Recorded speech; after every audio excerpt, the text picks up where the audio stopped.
Hi అండి, అందరికీ నమస్కారం. మన ఏపీ పెన్షన్లకైతే అదిరిపోయే శుభవార్త అయితే వచ్చేసిందండి. మరి అది ఏంటో కాదండి, ఈ రెండు ఉంటే కన్నా 50 ఏళ్ళకే మన ఏపీ పెన్షన్లకైతే డబ్బులు అయితే వారి ఖాతాలో జమ కాబోతున్నాయండి. అప్లికేషన్ డేటా లిస్ట్ కూడా విడుదలైపోయిందండి. అర్హతల జాబితా కూడా విడుదల చేసేసారు. మరి ఆ లిస్ట్లో ఎవరున్నారు, ఎవరెవరు అర్హులు అనే విషయాన్ని పూర్తిగా మనం తెలుసుకుందామండి. పెన్షన్లు అయితే నమోదు చేయబోతున్నారండి. కాకపోతే ఈ 3 ప్రూఫ్స్ అయితే ప్రతి ఒక్క పెన్షన్ కొత్తగా అప్లై చేసుకున్న ప్రతి ఒక్క పెన్షన్దారుల దగ్గరగా ఉండాలండి. అప్లికేషన్ డేట్స్ కూడా విడుదల అయిపోయాయండి. ఈ డేట్స్ లోపల అయితే ఈ 3 అప్లికేషన్ ప్రూఫ్తో మీరు అప్లై చేసుకున్నట్లయితే సంక్రాంతి కానుకగా అయితే మనకు సీఎం చంద్రబాబు గారు ఇస్తానని చెప్పిన పెన్షన్ డబ్బులు అయితే మీ ఖాతాలలోకి జమ అయిపోతాయండి. అసలు ఏంటి ఆ ప్రూఫ్స్, ఎలా అప్లై చేసుకోవాలి అన్న ప్రతి ఒక్క విషయాన్ని కూడా మనం ఈ వీడియోలో క్లియర్గా తెలుసుకుందామండి. అలాగే ఎవరైనా మన ఛానల్ని ఫస్ట్ టైం చూస్తున్నట్లయితే ప్లీజ్ సబ్స్క్రైబ్ చేసుకుని, అలాగే మీకు ఈ వీడియో నచ్చినట్లయితేనే లైక్ చేసుకోండి. సో ఇక విషయంలోకి వెళ్ళిపోతే, సీఎం సార్ హామీ ఇచ్చినట్లుగానే ఏపీలో 50 ఏళ్ళకి ప్రతి ఒక్క పెన్షన్దారులకి డబ్బులు అయితే అందిస్తున్నారండి సంక్రాంతి కానుకగా. ఇప్పుడైతే మనకు అందిన తాజా వార్త ఏంటంటే, ఫస్ట్ మనకి చెప్పిన విధంగానే ఎస్సీ, ఎస్టీ, బీసీ, మైనారిటీ వీళ్ళకి మాత్రమే మనకి ఈ కొత్త పింఛన్దారికి అర్హత అనేది ఉంటుంది. సో ఓసీ జనరల్ కేటగిరీస్కి అర్హత ఉండదు అని చెప్పడం జరిగిందండి. సో ఈ విషయంకి సంబంధించి కొన్ని మార్పులు అయితే జరిగాయండి. చాలా మందికి కొత్త పెన్షన్లు అంటే ఎవరికి పెన్షన్ లభిస్తుందని చెప్పి కొన్ని డౌట్స్ అయితే ఉన్నాయండి. వృద్ధులకి కానివ్వండి, ఒంటరి మహిళకి అంటే హస్బెండ్ చనిపోయి ఉంటారు కదండి వారికి, అలాగే దివ్యాంగులకి, వృద్ధులకి, అటువంటి వారికి అయితే ఈ కొత్త పెన్షన్లో నమోదు చేసుకోవడానికి అయితే అవకాశం ఉందండి.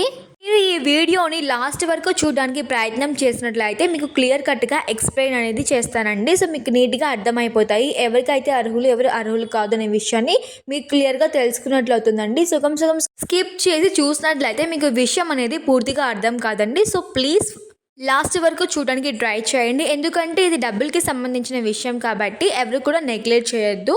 సీఎం సార్ అయితే మనకి ఎన్నికల మేనిఫెస్టోలో ఓన్లీ బీసీ కేటగిరీస్కి మాత్రమే ఈ కొత్త పెన్షన్స్ రూల్ అప్లై అవుతుందని చెప్పడం జరిగిందండి. సో ఇప్పుడు కూడా బీసీ కేటగిరీస్కి మాత్రమే ఈ అవకాశాన్ని అందిస్తున్నారని చెప్పి వార్తలు అయితే రావడం జరిగాయండి. సో 100% అయితే ఇంకా ప్రూవ్ కాలేదండి. మాక్సిమం బీసీ కులాలకి మాత్రమే ఈ పథకం అనేది వర్తిస్తుందని చెప్పడం జరిగింది ఏపీ ప్రభుత్వం అయితే.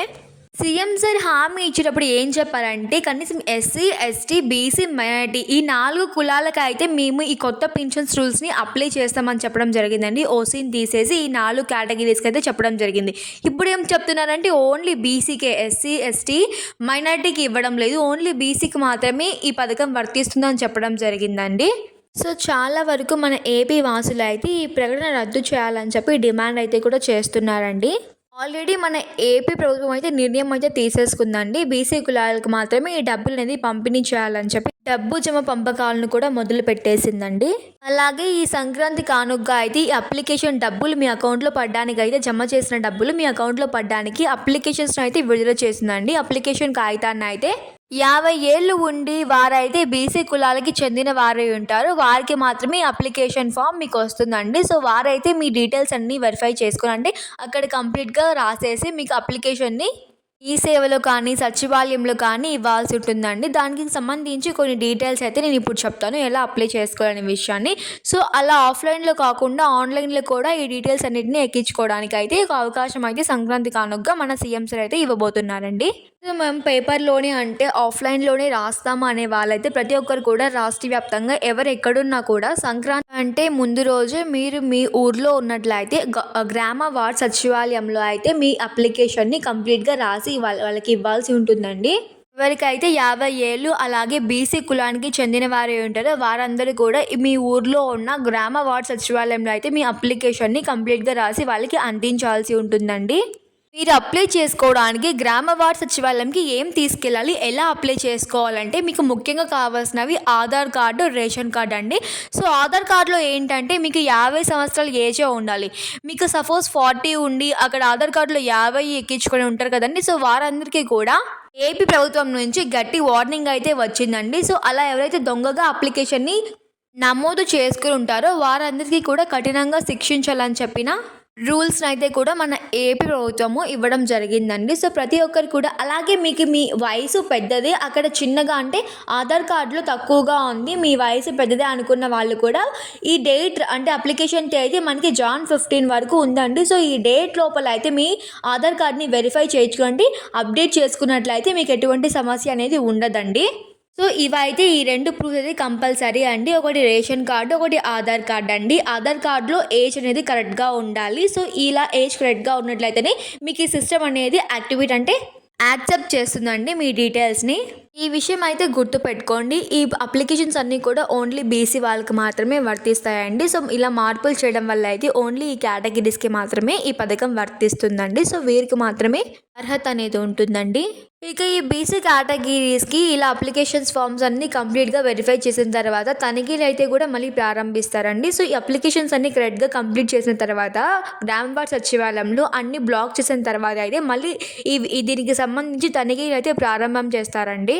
సర్వే ఎందుకు మొదలు పెడతారంటే ఎవరైతే ఈ డబ్బు కోసం అంటే ఈ పెన్షన్స్ కోసము ఏజ్ అనేది ఎక్కువగా చేసుకుని ఉంటారా, సో వాళ్ళకి తక్కువ ఏజ్ ఉన్నా కూడా ఆధార్ కార్డులో ఎక్కువ ఏజ్ చూపిస్తుంది, సిస్టమ్ అనేది కరెక్ట్గా చెప్పేస్తుందండి. సో ఆ ఆధార్ కార్డు ఫుల్ స్కాన్ చేసి ఆ తర్వాత మీ డీటెయిల్స్ని వెరిఫై చేయడం జరుగుతుందండి. సో అలా సర్వే తనిఖీలు మొత్తం కంప్లీట్ అయిన తర్వాత అయితేనే మన ఖాతాలలో అంటే ఎవరికైతే 50 ఏళ్ళు పైబడిన ఉంటాయో వారి ఖాతాలలో అయితే డబ్బులు జమ అయిపోతాయండి. సో ఒకవేళ ఆ తనిఖీలలో ఎవరికైతే ఇది రాంగ్ అంటే ఫేక్ అని తెలిసి ఉంటుందో వారికైతే కఠిన చర్యలు అయితే వస్తాయండి. వారికి ప్రభుత్వంకి నుంచి ఎటువంటి పథకంకి ఎటువంటి డబ్బులు కూడా వారికి జమ కావండి. ఇదివరకే జరిగిన దివ్యాంగుల తనిఖీ ప్రాసెస్లో అయితే చాలామంది ఫేక్ డీటెయిల్స్ అయితే వెరిఫై చేయడం జరిగింది. సో ఆ ఫేక్ డీటెయిల్స్ని అయితే అంటే దాని ఆధారంగానే ఇలాంటి మరికొన్ని పథకాలకి కూడా సర్వే అనేది ప్రారంభించడానికి అయితే రీజన్ అయితే అదేనండి. సో చాలామంది అయితే ఈ మధ్యకాలంలో ఫేక్ డీటెయిల్స్ని అయితే అప్లై చేసుకొని పెన్షన్స్ని కానివ్వండి ప్రభుత్వం నుంచి వచ్చే డబ్బులను అయితే తీసుకోవడం జరుగుతుంది. సో అలాంటివి ఏవి జరగకుండా ఓన్లీ అర్హత ఉన్న వారికి మాత్రమే ప్రభుత్వం నుంచి డబ్బులు చెందాలని చెప్పి ఒక్క రీజన్తోనే ఈ పథకాలన్నింటినీ కూడా సర్వేలు తనిఖీలు అనేది ప్రారంభిస్తున్నారండి మన ఏపీ ప్రభుత్వం అయితే. సో ప్రతి ఒక్కరు కూడా ఈ డీటెయిల్స్ని కరెక్ట్గా చెక్ చేసుకుని అయితే అక్కడ వెరిఫై చేసుకోవడానికి వెళ్ళాల్సి ఉంటుందండి. సో మీరైతే ఎటువంటి మిస్టేక్ చేసినా కూడా మీకు డబ్బులు అయితే రిజెక్ట్ అయిపోతాయండి. మీరు బీసీ కులాలే కానీ మీకు డబ్బులు రాలేదంటే రీజన్ మీ ఆధార్ కార్డులో ఏదైనా సమస్య అయి ఉండాలి, లేకుంటే మీ రేషన్ కార్డులో ఎటువంటి సమస్య ఉన్నా కూడా మీకు అయితే ఈ డబ్బులు అనేవి మీ ఖాతాల్లోకి జమ కావండి. ఇక ముఖ్యంగా పెన్షన్ డబ్బులు ఎంత ఇస్తున్నారనే విషయాన్ని అయితే మనకి ఇప్పుడిప్పుడే తెలియచేయలేదండి. కొంతమంది 4,000 అంటున్నారు, కొంతమంది 6,000 అంటున్నారు. ఇవన్నీ రూమర్స్ అని చెప్పవచ్చు. సో ఇప్పుడైతే ఈ డీటెయిల్స్ అన్నీ అంటే ఈ తనిఖీలు ఎప్పుడైతే ముగిసిపోతాయో అప్పుడు నెక్స్ట్ డే నుంచి అయితే మనకి కొత్త పెన్షన్దారులకి డబ్బులు ఎంత జమ చేయబోతున్నారో మన ఏపీ ప్రభుత్వం అయితే ప్రకటించడం జరుగుతుందండి. సో అప్పుడైతే నేను ఖచ్చితంగా మీకు వీడియో అనేది అప్లోడ్ చేస్తానండి. సో అంతవరకు కూడా please support to my channel. అలాంటి మంచి మంచి వీడియోస్ కోసం అయితే మీరు బెల్ ఐకాన్ని ట్యాప్ చేసుకొని సబ్స్క్రైబ్ చేసుకున్నట్లయితే నేను పెట్టే ప్రతి ఒక్క వీడియో కూడా మీ మొబైల్కి రీచ్ అయిపోతుందండి. సో ఇంతవరకు చూసినందుకు థ్యాంక్ యూ. అలాగే ఇలాంటి మరిన్ని మంచి మంచి గుడ్ అప్డేట్స్ కోసం అయితే ప్లీజ్ సపోర్ట్ చేసి అలాగే సబ్స్క్రైబ్ చేసుకోండి. మరి చెప్తున్నాను, అలా సబ్స్క్రైబ్ చేసుకున్నట్లయితే మీ మొబైల్కి నేను పెట్టే అప్డేట్స్ రీచ్ అయిపోతాయండి. Thank you for watching my video.